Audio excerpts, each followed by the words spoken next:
repetition, persistence, and commitment are some of the most important elements in order to shift your identity, reprogram your subconscious mind, and truly create a new reality for yourself.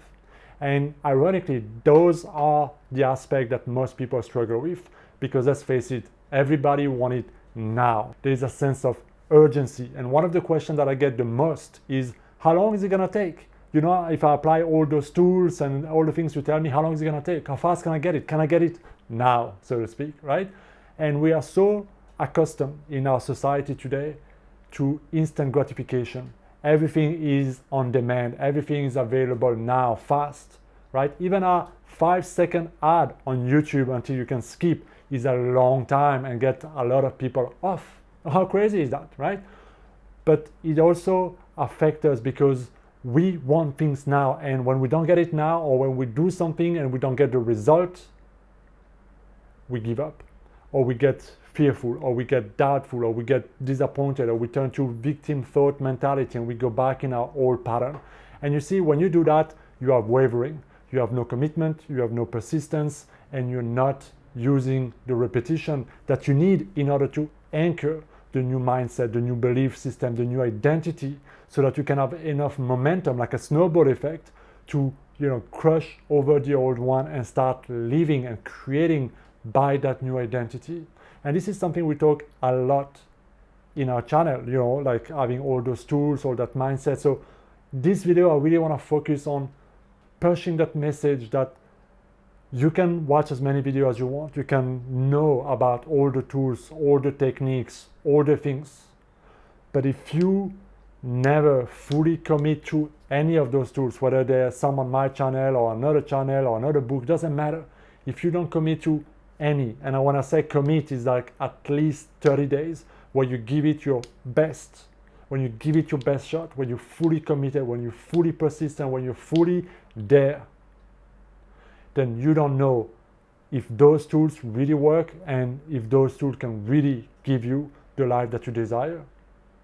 Because let's face it, your life right now is a reflection of your belief system, your identity. Yeah? And that identity that you've created has been anchored by so much repetition, so much energy, so much familiarity, routine, and habits over years, over decades in some cases, that it is so hardwired, automatic, normal for you. It's who you are. So you can see why in some cases it can be very difficult to answer the question, how long is it going to take? You see, you cannot expect something you've been doing for 20, 30, 40 years to dissolve in 3, 4, 5 minutes, 3, 4, 5 days, 3, 4, 5 weeks. But you can fully expect it to gradually change in big and significant ways after a couple of months. And after a year or even a year and a half, your life can be completely so drastically different that you don't even recognize it. But it's one step at a time. You cannot jump and want to be 1.5 years in the future because you're just not there yet mentally, you're not there emotionally, you're not there in your behaviors. Who you are today, how you think, how you feel, the decisions you make, all of that, is it really, if you're honest with yourself, is it really who you need to be in order to live the life that you want?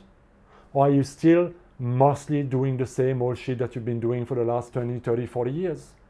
And that question is exactly why repetition is so important. It's because repetition is the building block, is the bridge from that old identity into the new one.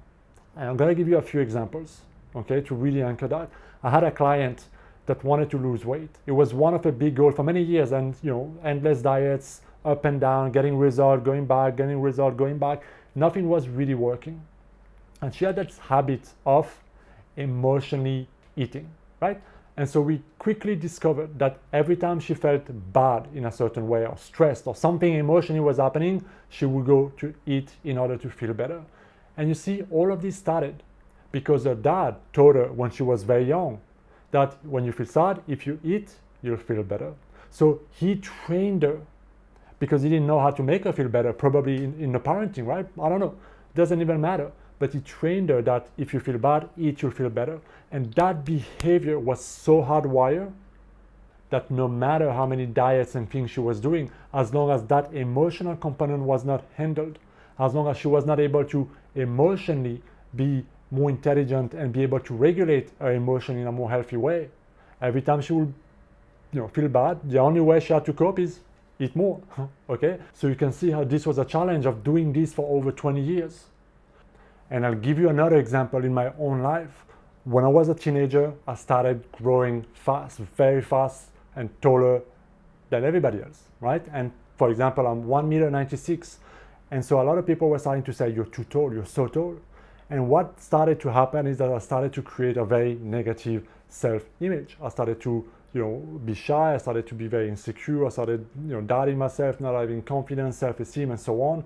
And I would feel very embarrassed, very weird when people were saying, you're so tall, why are you so tall, why are you growing up so fast? Which was happening quite a lot.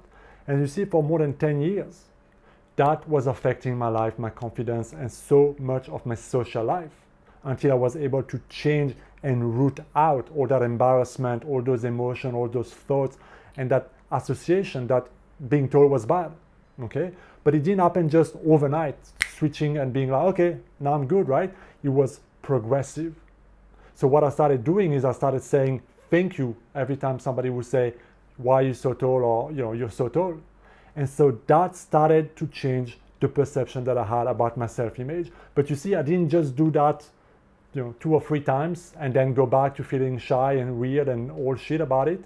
No, even though it was hard, even though it was weird, even though it was uncomfortable, even more than saying nothing, I kept on saying thank you, thank you, thank you, thank you. And today, even to this day, when people in the elevator or people on the street say, oh my God, you're so tall, or whatever, my first natural response is thank you, with a smile, because today I feel good about it, right? But you see how it took time and repetition and persistence and commitment, and you cannot waver. And that is the magic formula. You can have all the tools, all the strategy, all the thing, the whole package. You can know everything about everything. But if you don't persist, if you don't commit, if you keep on wavering, if you keep on trying to serve 2 masters at the same time, you will keep on getting missed results. And remember, whenever there's a conflict in your mind between the old program that is so hardwired and the new one, it's the old one that is very, very, very likely to take it over, because there's just so much energy and momentum and drive behind it. So every time you're not paying attention, subconsciously you will act it out again.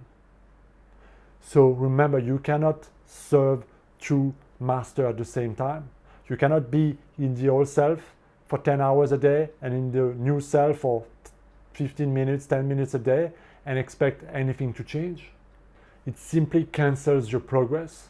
So you gotta choose, and to the best of your ability every single day, just use that tool, work on that thing, anchor that new identity over and over and over and over again, visualize it, change your self-talk, make different decisions, be that person again and again and again. And when your mind takes you back in the old way, and it will, and when your mind tries to trick you, and when your mind tries to tell you it doesn't work and it's working only for other, why is it taking so long, I don't see the result, watch another video, when your mind tries to trick you, remain committed to what you're doing. Have faith. Faith is an important element. You must remain unwavering in this process, and that's when you start seeing the magic. Now let's put this into real practical application. How does that actually look? Let's say that you're somebody who struggles with a lot of negative thought, a lot of judgment toward yourself, toward others, who is a very active inner critic, and it's eating away your confidence, and it's eating away your relationship, and it's eating away your life, and you know you gotta change. You understand that this is not creating what you want, and you know what you want, right? See, this is the moment where you gotta commit that I cannot let those old programs, those old hardwired thought, belief, perception, and ways of thinking remain alive, remain the most dominant force in my mind, because this will keep on creating only the same thing. So how does that look like? You must start recognizing and interrupting that pattern every chance you see it. Every time that thought comes up, every time that voice comes, you interrupt it, you replace it, you anchor the new thought like a mantra almost. or you start visualize it, or you just have that mental diet and discipline over and over and over and over again throughout the day, and you just take it one day at a time. You forget about yesterday, you don't worry about tomorrow, it's today. Can you do your best today? And if you miss an hour, or if you go unconscious for 3, 4, 5 hours during the day, it doesn't matter. Go back to it.